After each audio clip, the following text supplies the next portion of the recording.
I graduated from Eastern Michigan University with a degree in performing arts. After school, I decided to become a thespian. I acted in stage plays, and I always wanted to be in the movies in some capacity. So, after school, I wrote and directed my own wrestling movie and submitted it in film festivals. I always had that love of movies in my heart. And even when I was 11 years old, I seen my favorite wrestler, Hulk Hogan, make his first movie, No Holds Barred. And I said, man, I got to make my own movie. So I invited all my friends and family over, and we made this homemade movie. And believe it or not, years later, that same movie aired on the Best Damn Sports Show. You had Bill Bellamy, John Sally, Tom Arnold, and Chris Rose raving about the movie, saying I was the next Spike Lee. These are some of the best, some of the more intriguing. This is a great one. This is a great one. This is like early Spike Lee. Lucius White, take it away. My job, I'm a direct care worker, where I help or assist individuals with head or spinal injuries. I cook for them. I grocery shop for them. I might transport them to their doctor's appointments. You really have to have thick skin and a caring heart for this type of work. My job arranges for my clients to come see me wrestle, which I think is cool. At my shows, I look out at the audience, or in the stands, I see my clients and the staff chanting, "Lou, Lou, Lou."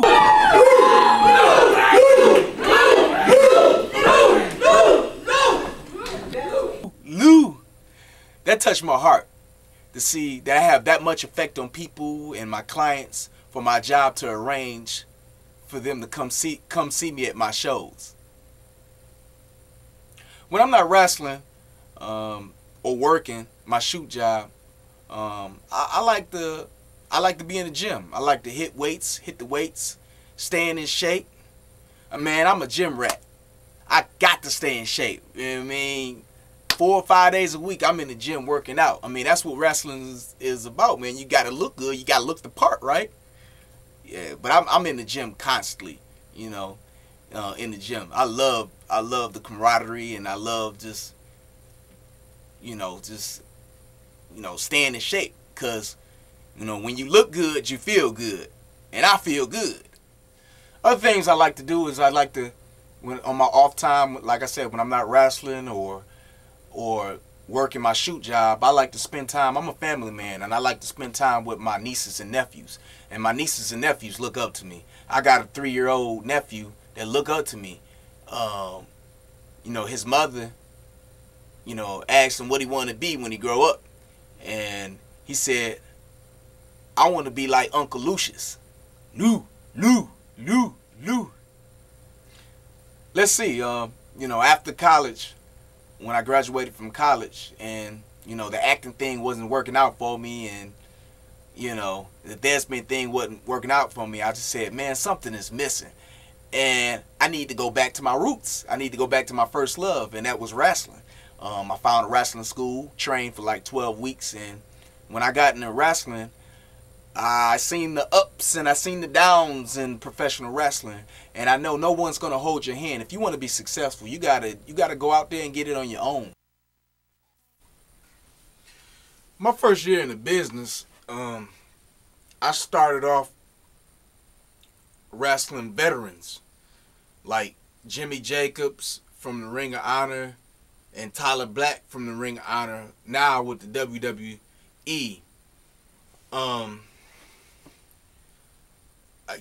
My first year in the business, I got beat up pretty good, but that helped me out years later, and that helped me out now. And I learned as I went when I was a rookie. But I was wrestling guys like Jimmy Jacobs and Tyler Black, and as a rookie, I started off soaring, wrestling the top-notch guys. I was hungry, man. And still is hungry, but I was hungry. I went and wrestled I wrestled a couple shows with the Ring of Honor Wrestling. It was a big deal with me. I did a couple shows, and I remember Nigel McGuinness, now with TNA, Desmond Wolfe. I remember Nigel McGuinness, he was one of the reasons that got me on the Ring of Honor show. And one thing that stood out for me was, I think after the show, he asked if I was traveling with them to the next, we was in Cleveland. He asked me if I was traveling with them to Chicago. I said, nah, I'm kind of tired and I think I'm going to head back home. And he looked at me weird, like, this is your career, what are you doing? And after that, it took me a while to get back on the show. But I think at that time, at that moment, that's what kept me from getting signed for a full-time contract for the Ring of Honor, because it was a rumor, and I don't know who started it. I don't know if Nigel himself started it. I don't know who started it, but it was a rumor all through the Midwest that I was I thought I was too good to travel with the Ring of Honor. I don't know how that got started, but my good friend Dorian Hill, he told me that, and my friend Tommy, he told me that rumor. But it's all water under the bridge. My first year in the business, I wore these ugly green and black wrestling tights. Ugh, they were ugly. I wore these green and black wrestling tights. That was, ugh. I want to forget about that. I said, this not gonna work for me. I gotta get me some professional looking tights. And then I wore some airbrush wrestling tights. No one's gonna take you serious. None of the big wigs is gonna take you serious when they see you wearing an airbrush tights. I've seen a lot of guys wearing airbrush wrestling gear, and nobody's gonna take you serious. In this industry, when you're wearing that, you better get some professional wrestling gear made. I met a guy named Tommy Johnson at the wrestling school that I trained at, Truth Martini's, House of Truth. I met him, very knowledgeable guy. I was training, and I know he was throwing jokes at me. He was talking about everybody in my class, like, ugh, he can't, he flat-footed, he ain't good for this bit. I mean, he was throwing jokes. I said, man, this guy gonna get me in trouble. And we clicked right there, we clicked, and then we got on the road. He got me on shows, and he kind of retrained me, and he was actually trained by the Exotic Adrian Street.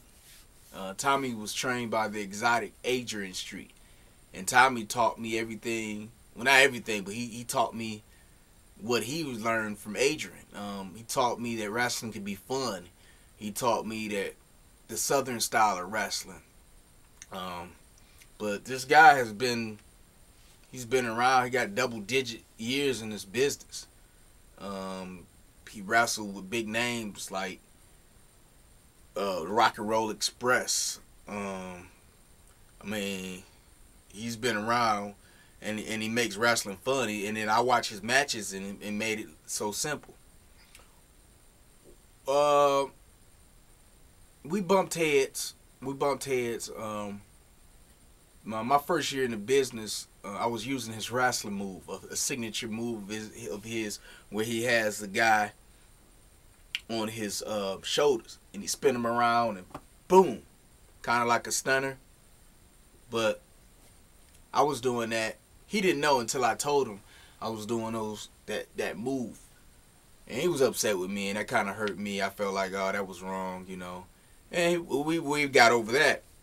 And years later, not too long ago, I guess I did a move similar to that. It wasn't his signature move. He didn't talk to me. And this went on for months. He would turn his back on me when we was at the gym. He wouldn't say nothing to me. And I had to find this out from other guys that he was upset with me. And I was like, what? But I said, finally, I went up to him. I said, this is silly, man. You like a brother to me. And, we shook hands or whatever. But we've been traveling down the road together, me and him. And just learned a well of knowledge from him. I just felt like he kind of took me under his wing after my wrestling trainer kind of took my money and ran off. It's just that the trainer that trained me, he never really cared or invested in my career. I feel like if you spending money, at least help your students out a little bit. We went down to a Chicago trip to a wrestling, and he had a little pool, but he didn't even try to get me on the show. I mean, he wrestled one-on-one with another guy, and he could have got me on the show, and I went down there for nothing. And no one talked to me on that Chicago trip. I got in the locker room. I thought some stuff was weird, and no one talked to me. I think he had something to do with that. But ever since then, I see him on shows, but he never helped me get on shows.